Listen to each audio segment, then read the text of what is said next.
Frères et sœurs, que la grâce et la paix nous soient données de la part de Yahweh, notre Dieu et Père, et de Yeshua, notre Seigneur et Sauveur.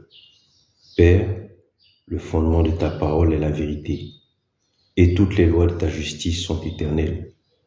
La révélation de tes paroles éclaire et donne l'intelligence aux simples.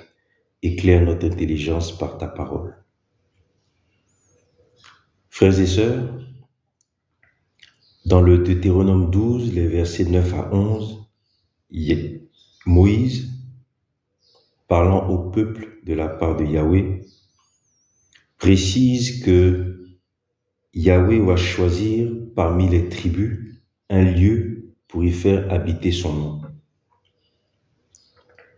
Mais que cette condition sera remplie lorsque le peuple, étant dans le pays que Dieu lui donne en héritage, sera dans le repos que Yahweh lui-même lui donnera.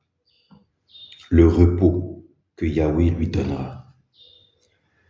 Et ce repos, la parole en parle pour la première fois dans le livre de Genèse, chapitre 2, les versets 1 à 3, lorsqu'il est dit que Yahweh, après avoir tout créé, après avoir accompli toute l'œuvre qu'il avait à faire, le 7e jour s'est reposé,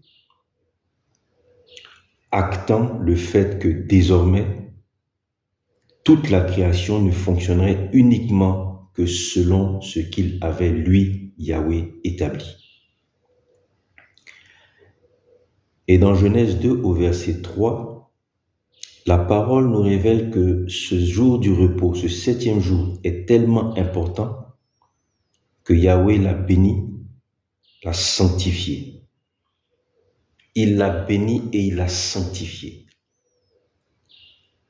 Et lorsqu'il va entrer en alliance avec Israël, en Canaan, sur la terre promise par héritage, Yahweh va commander à Israël de commémorer ce jour de repos et de le traiter comme une alliance.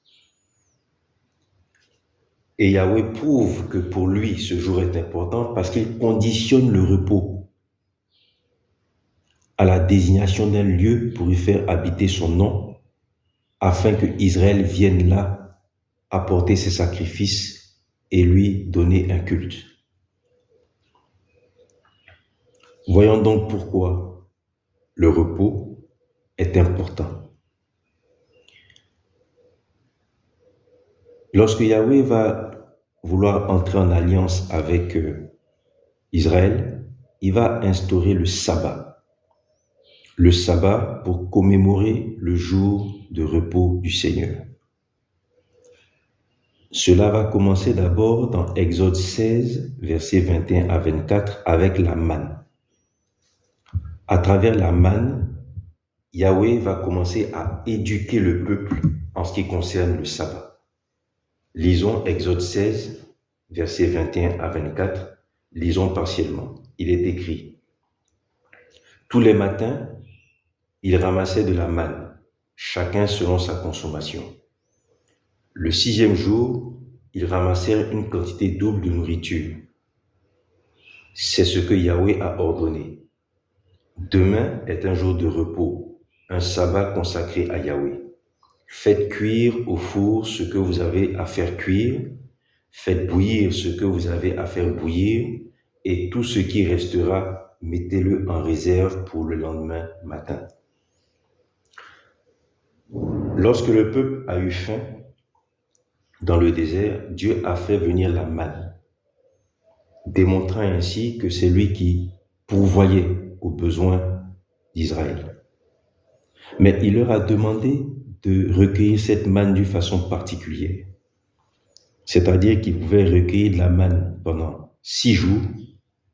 Le 6e jour, ils en recueillaient une double quantité. Exactement comme lorsque Dieu a fait toute la création, le 6e jour, lorsqu'il a créé l'homme, son image, il l'a créé mâle et il l'a créé femelle. Donc Israël devait recueillir de la manne en quantité double, préparer cette manne et l'a consommé le 6e jour et en gardé pour le 7e jour. Le 7e jour étant un jour de repos consacré à Yahweh, au cours duquel il était interdit que Israël fasse quoi que ce soit et prépare sa nourriture. Ainsi donc, avec la manne, Yahweh éduquait-il déjà Israël au jour du sabbat. Le 7e jour, Israël devait consommer la nourriture recueillie et préparée la veille. Le 7e jour était un jour de repos. Ensuite, dans Exode 20, après qu'Israël ait été éduqué, instruit en ce qui concerne la commémoration du repos du Seigneur, dans Exode 20, le sabbat va être instauré en tant que loi. Dans Exode 20, versets 8 à 11, il est écrit, et nous lisons partiellement, « Souviens-toi du jour du sabbat pour le sanctifier. Pendant 6 jours, tu travailleras et tu feras tout ton ouvrage. Le 7e jour est un sabbat consacré à Yahweh ton Dieu. Car pendant 6 jours, Yahweh a fait le ciel, la terre, la mer et tout ce qu'ils contiennent. Et il s'est reposé le 7e jour, c'est pourquoi Yahweh a béni le jour du sabbat et l'a sanctifié. » Yahweh demande à Israël d'observer le sabbat comme une loi. La pause du sabbat devant servir à proclamer que la création fonctionne activement même quand l'homme est inactif,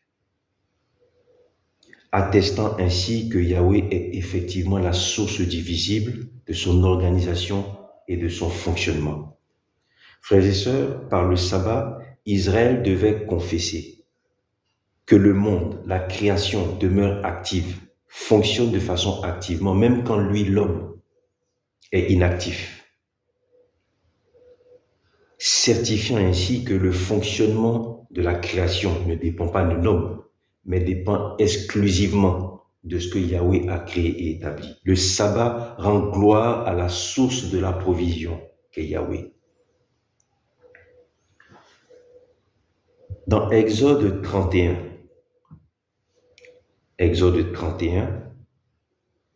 les versets 15 à 17, le sabbat prend une valeur un peu plus importante.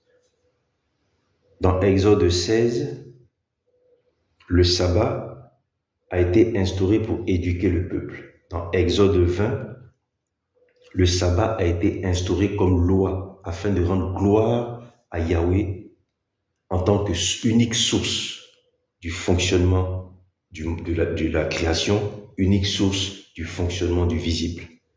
Dans Exode 31, le sabbat est instauré avec encore plus d'importance. Nous lisons Exode 31, versets 15 à 17. On travaillera 6 jours, mais le 7e jour sera un jour de repos complet, consacré à Yahweh. Quiconque fera un travail le jour du sabbat sera puni de mort. Le 7e jour sera un jour de repos complet, consacré à Yahweh. Les enfants d'Israël observeront le sabbat et le célébreront, eux et leurs descendants, comme une alliance perpétuelle. Deutéronome 31, verset 16. Les enfants d'Israël observeront le sabbat et le célébreront, eux et leurs descendants, comme une alliance perpétuelle. Ce sera entre moi et les enfants d'Israël un signe à perpétuité. Car en 6 jours, Yahweh a fait le ciel et la terre, et le 7e jour, il a cessé son œuvre et il s'est reposé. Dans Exode 31, au-delà d'être une loi, Yahweh demande à Israël de traiter le sabbat comme une alliance, comme un pacte perpétuel. Qui dit alliance, dit accord entre plusieurs parties, accord au sein duquel chacune des parties apporte quelque chose. Et Yahweh dit, Israël, vous et vos descendants, vous allez traiter le sabbat comme une alliance, un pacte au sein duquel, de façon perpétuelle, vous allez croire en Yahweh et le glorifier comme la seule et unique source de fonctionnement du visible, du fonctionnement de la création comme unique source de la provision qui fait tourner, qui fait avancer, qui fait fonctionner la création et le monde. Dans cette alliance, dans ce pacte, vous, Israël, vous allez mettre votre foi et glorifier Yahweh comme la seule source de laquelle provient le fonctionnement de toute la création.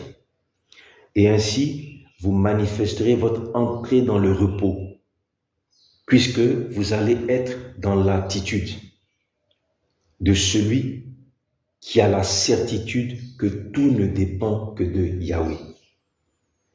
Par le sabbat, vous tissez une alliance dans laquelle vous mettez votre foi dans le fait que tout ne provient que de Yahweh.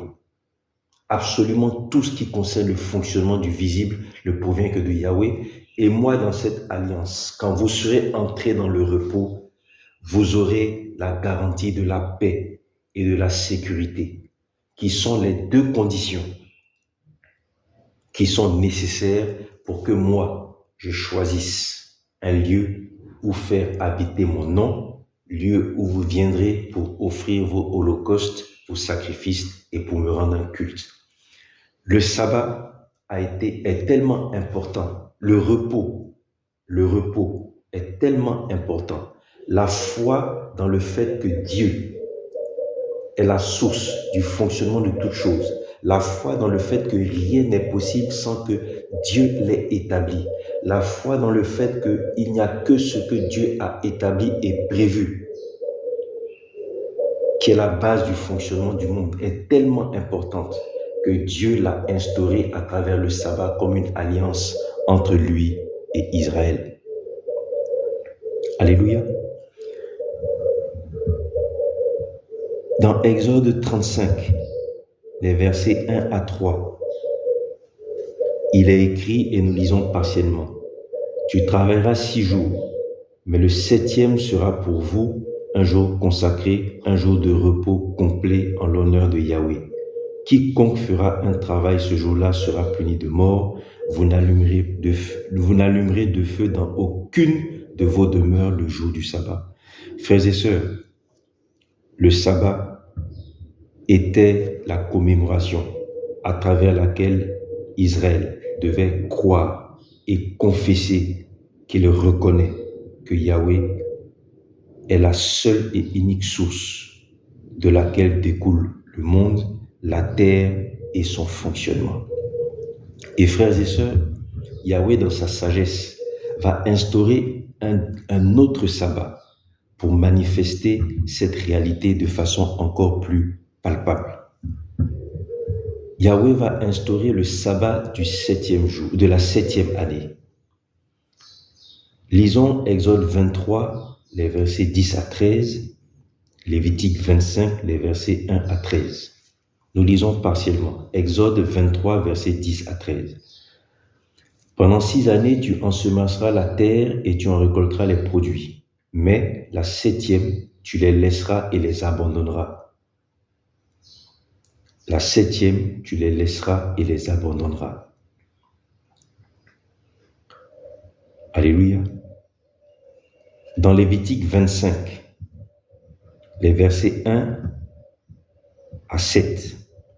Lévitique 25, versets 1 à 7, il est écrit, et nous lisons là encore partiellement. Yahweh parla à Moïse sur la montagne de Sinaï en disant, « Parle aux enfants d'Israël et dis-leur, dans le pays que je vous donne, la terre se reposera. Ce sera un sabbat en l'honneur de Yahweh. Pendant 6 ans, tu ensemenceras, tu tailleras et tu en recueilleras le produit. Mais la 7e année sera un sabbat, un solennel repos pour la terre, un sabbat en l'honneur de Yahweh. Tu n'ensemenceras point et tu ne tailleras point. Tu ne moissonneras pas. Ce sera une année de repos pour la terre. » Verset 6. « Ce que produira la terre pendant son sabbat vous servira de nourriture. Tout son produit servira de nourriture. À travers le sabbat de la 7e année, Yahweh dit, pendant 6 ans, tu vas ensemencer ton champ, ta terre, tu vas tailler les plants, les vignes, tu en recueilleras le produit, tu travailleras la terre, mais la 7e année sera un sabbat. Tu n'ensemenceras point la terre, tu ne tailleras aucun plant, aucune vigne, tu ne feras aucune œuvre, aucune action sur la terre. Cependant, la terre va produire.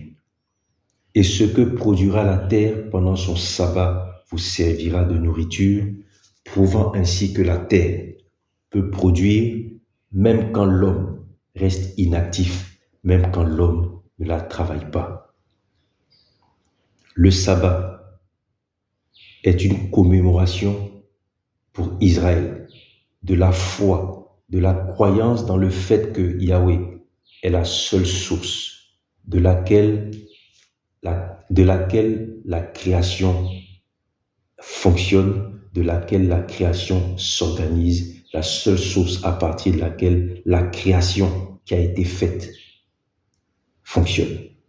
Que la grâce et la paix nous soient données de la part de Yahweh, notre Dieu et Père, et de Yeshua, notre Seigneur et Sauveur.